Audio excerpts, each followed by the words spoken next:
গীতা গীতা করে চিৎকার করছে তাদের কাছে আমি একটা কথা জিজ্ঞেস করব, শ্রীকৃষ্ণ কি বলেছিলেন ধর্মের নামে?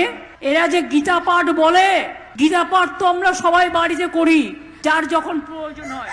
তার জন্য পাবলিক মিটিং করার কি দরকার আছে? নমস্কার, আমি টুম্পা। আজকের ভিডিওটা আমি শুরু করছি হাতে গীতা নিয়ে। যে গীতা থেকে আমাদের রাজ্যের মুখ্যমন্ত্রীর বিশাল একটা সমস্যা। যবে থেকে কলকাতার ব্রিগেড গিয়ে গীতা পাঠ হয়েছে তবে থেকে আমাদের রাজ্যের মুখ্যমন্ত্রীর মাথা ব্যথা যেন কমছেই না। উনি আবার বলছে যে আমাদের প্রত্যেকের বাড়িতে আমরা গীতা পাঠ করি, যখন যার প্রয়োজন হয় সেই প্রয়োজন মতো প্রত্যেকে গীতা পাঠ করে।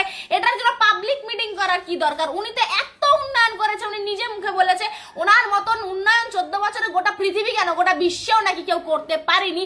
তাহলে পরে এত ঢাকঢোল পিটিয়ে পিটিয়ে এত সভা করার কি দরকার? সামান্য একটা 2 লাখের কাজ উদ্বোধন করতে গেলে 40-50টা ঢাক পিটিয়ে নিয়ে উদ্বোধন করে।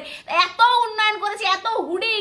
আজকাল তো মোবাইল টিভি খোলাই যায় না, শুধুমাত্র মমতা বন্দ্যোপাধ্যায় কি উন্নয়ন করেছে না উন্নয়ন করেছে সেই সব কিছুই দেখায়। এত কিছু দঙ্গ তামাশা করে টাকা খরচা করার কি দরকার? আপনি না এত উন্নয়ন করেছেন।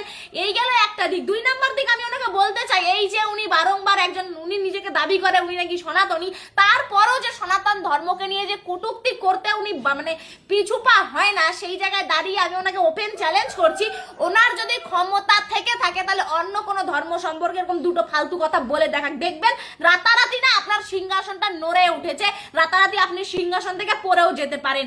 একমাত্র এটাই হচ্ছে সনাতন ধর্মের মহত্ব। আর মমতা বন্দ্যোপাধ্যায় কেন এত গীতা পাঠ নিয়ে মাথা ব্যথা, তার কারণ কি জানেন? যখন এই গীতার সংস্কার মানুষের মধ্যে বিস্তার হবে তখন নবজাগরণের সৃষ্টি হবে বাংলা থেকে শুরু করে গোটা ভারতবর্ষের বুকে।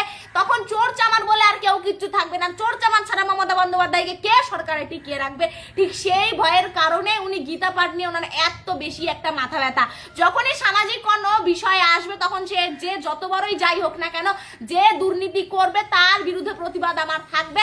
আর যখন আমার সনাতন ধর্মকে নিয়ে কথা হবে তখন এই যে হিন্দু সেকুলাররা যারা কিনা নিজেকে হিন্দু বলার আগে তাদের গলার এখানে এসে আটকে যায়, তাদের বিরুদ্ধে যতদিন বেঁচে থাকবো ততদিন এই সেকুলার হিন্দুদের বিরুদ্ধে এই যে হাতে আজকে গীতা নিয়ে শপথ করছি ততদিন আমার প্রতিবাদ জারি থাকবে। আর প্রত্যেক সনাতনীদেরকে বলবো প্রত্যেকে প্রত্যেকের মতন করে নিয়ে প্রত্যেকের পাড়ায় পাড়ায় 10 জন 20 জন 20 জন 100 জন যে যেরকম পারেন প্রত্যেককে নিয়ে গীতা পাঠ করুন আর সোশ্যাল মিডিয়ায় ফটো ছাড়ুন। আমরাও দেখতে চাই মমতা বন্দ্যোপাধ্যায় কিভাবে আমাদের সনাতনীদের গীতা পাঠ আটকায়।